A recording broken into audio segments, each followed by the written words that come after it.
استهداف الدبابة.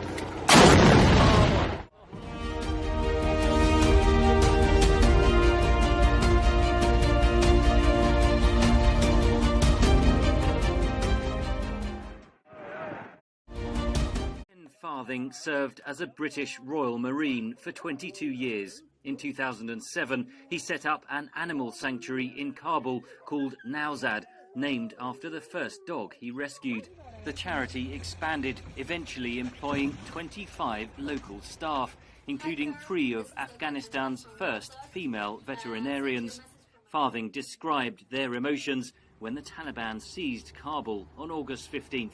There may be reprisals because, obviously we're a foreign organisation. We've helped soldier rescues in the past, so soldier rescuing dogs.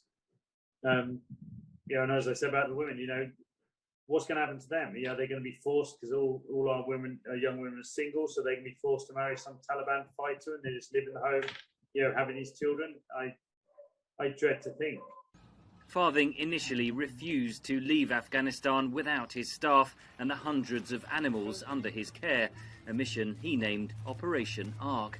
His cause was followed closely in the British media as a dispute erupted between the charity and the government. Defence Secretary Ben Wallace gave this interview August 24th. I genuinely believe that they will be allowed to move forward after, at a later date when that airport opens. But, frankly, I have to prioritise people at the moment over pets. The charity chartered its own plane thanks to a donation from a US-based investor. Several days later, the British government authorised the plane to land and approved the evacuation of the 68 Nowzad staff and dependents and the animals.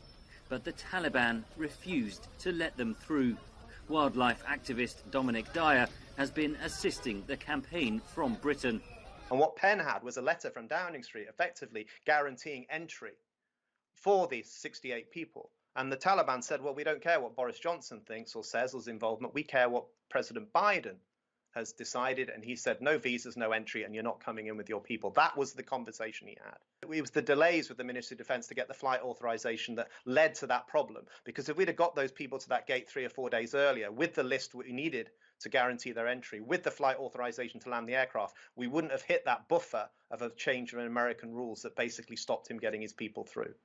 Britain's Defence Ministry did not respond to VOA requests for comment. Farthing escorted his staff away from the airport back through the streets of Kabul. He appealed directly to Taliban leaders via Twitter. On Saturday, the former Marine and his animals were allowed into the airport without his staff.